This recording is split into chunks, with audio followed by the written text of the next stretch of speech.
Medical ಕಾಲೇಜನ್ನು ಮಾಡ್ತಕ್ಕಂಥದ್ದು ಅಂತೇಳಿ ಬಜೆಟ್ನಲ್ಲಿ ಅನುಮೋದನೆ ಆಗಿತ್ತು. ಇವತ್ತು ಮಾನ್ಯ ಉಸ್ತುವಾರಿ ಸಚಿವರು ಮತ್ತು ಶಾಸಕರು ವಿಶೇಷವಾದಂಥ ಒಂದು ಆಸಕ್ತಿಯನ್ನು ತೆಗೆದುಕೊಂಡು ಮಾನ್ಯ ಮುಖ್ಯಮಂತ್ರಿಗಳನ್ನು ಇವತ್ತು ಕನ್ವಿನ್ಸ್ ಮಾಡಿದ್ದಾರೆ. ಇಲ್ಲ ಸರ್, ಒಂದು ಉತ್ತಮವಾದಂಥ ಜಿಲ್ಲಾಸ್ಪತ್ರೆ ಇದೆ, 500 ಬೆಡ್ ಆಸ್ಪತ್ರೆ ಈಗಾಗಲೇ ಇದೆ, ಹಂಗಾಗಿ ಮೆಡಿಕಲ್ ಕಾಲೇಜ್ ಮಾಡ್ತಕ್ಕಂಥದ್ದಕ್ಕೆ ಅಷ್ಟೇನು ಹೊರೆ ಆಗೋದಿಲ್ಲ. ಬರೀ ಅಡ್ಮಿನಿಸ್ಟ್ರೇಟಿವ್ ಬ್ಲಾಕು ಮತ್ತು ಏನು ನಮಗೆ ಟೀಚಿಂಗ್ ಮಾಡೋದಕ್ಕೆ ಕ್ಲಾಸ್ ರೂಮ್ಸು ಎಲ್ಲ ಬೇಕಾಗ್ತದೆ ಅಷ್ಟೇ ಬೇಕಾಗೋದು. ಹಂಗಾಗಿ ಸರ್ಕಾರಿ ಕಾಲೇಜನ್ನೇ ಮಂಜೂರು ಮಾಡಿಕೊಡ್ಬೇಕು ಅಂತ ಕೂಡ ಇವತ್ತು ಮಾನ್ಯ ಮುಖ್ಯಮಂತ್ರಿಗಳಲ್ಲಿ ಮನವಿ ಮಾಡಿದ್ದಾರೆ. ಮಾನ್ಯ ಮುಖ್ಯಮಂತ್ರಿಗಳು ಕೂಡ ಅದಕ್ಕೆ ಸಕಾರಾತ್ಮಕವಾಗಿ ಸ್ಪಂದಿಸಿ ಮುಂದಿನ ದಿನಗಳಲ್ಲಿ ಅಂದರೆ ಮುಂದಿನ ಬಜೆಟ್ನಲ್ಲಿ ಸರ್ಕಾರಿ ಮೆಡಿಕಲ್ ಕಾಲೇಜನ್ನೇ ಮಾಡೋದು ಅಂತ ಕೂಡ ಹೇಳಿದ್ದಾರೆ. ಹಂಗಾಗಿ ಈ ರೀತಿ ಎಲ್ಲ ಯೋಜನೆಗಳನ್ನು ಇವತ್ತು ನಮ್ಮ ಸರ್ಕಾರ ಬಂದ ಮೇಲೆ, ಯಾಕಂದರೆ ಭಾಳ ಜನ ಇವತ್ತು ಅಪಪ್ರಚಾರ ಮಾಡ್ತಾರೆ.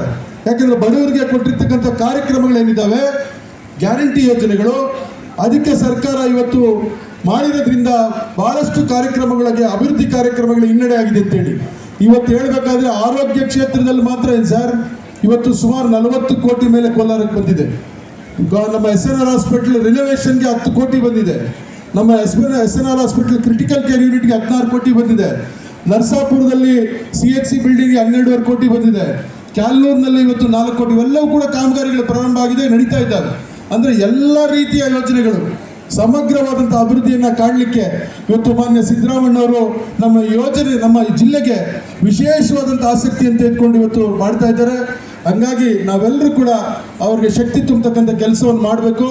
ಆ ನಿಟ್ಟಿನಲ್ಲಿ ನಾವು ನೀವೆಲ್ಲ ಒಟ್ಟಾಗಿ ಕೆಲಸ ಮಾಡೋಣ ಅಂತ ಹೇಳ್ತಾ ಇವತ್ತು ವೇದಿಕೆಯಲ್ಲಿ ಇವತ್ತು ನಮಗೂ ಕೂಡ ಗೌರವಿಸಿ ಪ್ರಾಸ್ತಾವಿಕವಾಗಿ ಮಾತನಾಡಲಿಕ್ಕೆ ಅವಕಾಶ ಮಾಡಿಕೊಟ್ಟಂಥ ವೇದಿಕೆ ಮೇಲಿರ್ತಕ್ಕಂಥ ಎಲ್ಲ ನಮ್ಮ ಗೌರವಾನ್ವಿತ ಗಣ್ಯರಿಗೂ, ವಿಶೇಷವಾಗಿ ಎಲ್ಲ ನಮ್ಮ ಹೆಣ್ಮಕ್ಳು, ಎಲ್ಲ ನಮ್ಮ ಸಹೋದರಿಯರಿಗೂ ಮತ್ತು ನಮ್ಮ ಮುಖಂಡರಿಗೆ, ಮಾಧ್ಯಮ ಸ್ನೇಹಿತರು